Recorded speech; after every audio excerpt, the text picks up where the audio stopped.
All right, today we're headed to northern Greece to check out this really fascinating festival where for just one day a year, traditional roles get completely turned on their head. So let me just ask you this right off the bat. How would you feel if you had to swap roles with the opposite sex for a whole day? Just think about it. It seems like a simple question, right? But the answers, they can reveal a ton about our perspectives. And that's exactly what this festival gets at. Okay, so this festival is called Gynaekratia, which literally translates to the rule of women. Every single year on January 8th in these little villages in northern Greece, it's like the normal rulebook gets thrown out the window. It's all about honoring the incredible amount of work women do all year long by, you guessed it, completely reversing the roles.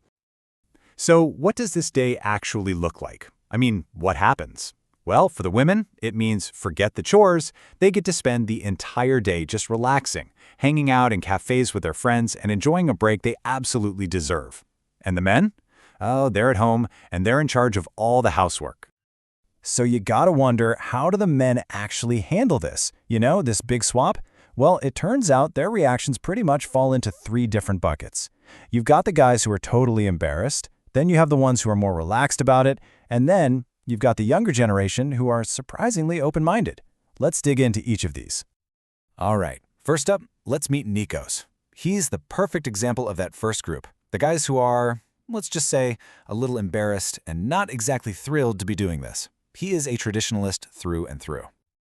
Yeah, this quote really says it all, doesn't it? For Nikos, his thinking is simple. He's the breadwinner for the other 364 days of the year. So in his mind, things like sweeping the floor, that's women's work. End of story. So you can see how this whole festival just completely challenges his entire view of the world. And you can totally see how uncomfortable he is. I mean, he puts on his wife's apron, he serves her coffee, but the whole time he's nervously glancing out the window from behind the curtains. He's absolutely terrified someone might see him, being bossed around by his wife. He's doing it, sure, but it's clearly because he has to, not because he gets it. Okay, so that's Nikos. Now let's look at a completely different reaction. Let's meet Demos. He falls into that second category, the more relaxed guy.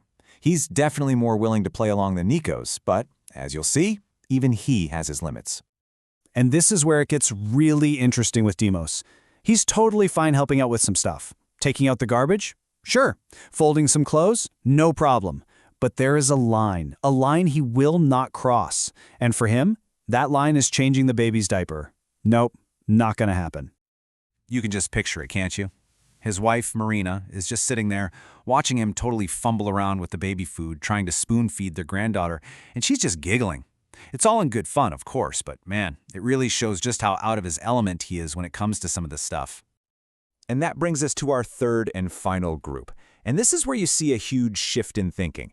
Let's talk about the open-mindedness of the younger generation, because it's a completely different world compared to guys like Nikos and Demos. And here's the kicker.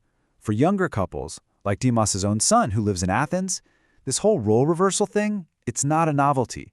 It's not a once-a-year festival thing. Sharing the housework is just normal. It's their everyday life. And listen, it's not just the guys who have changed. The expectations of young women have totally shifted too. Take Nikki, a young single woman from the village. She puts it out there crystal clear. My future husband must share the housework. It's not a suggestion, it's a deal breaker. So let's just quickly put this all together. You've got Nikos, the embarrassed traditionalist, literally hiding from his neighbors. Then there's Demos, who's cool with it, to a point. And then the younger generation, where sharing the load is just the way things are. It's a really powerful snapshot of how much things are changing. Okay, so beyond the funny stories and this quirky local tradition, what's the bigger picture? Why does any of this matter? Let's zoom out for a second and talk about what this whole thing really teaches us. It really all boils down to a few key things. First, you just can't get what a job is like until you do it yourself. Or, wear the apron yourself. Second, it's a huge reminder that all the work at home shouldn't just automatically land on women. And finally, it shows that sharing these chores is just a basic, fundamental part of gender equality. So at the end of the day, this isn't just about having a fun, crazy day where everything's topsy-turvy. The real point of Gynaekratia is to get people talking. To get them to actually rethink these traditional roles and all the assumptions that go with them. The hope is that those lessons stick around long after January 8th is over. And that kind of leaves us with one final thought, doesn't it? This festival is amazing proof of how just one single day of seeing things from the other side can build so much empathy and understanding.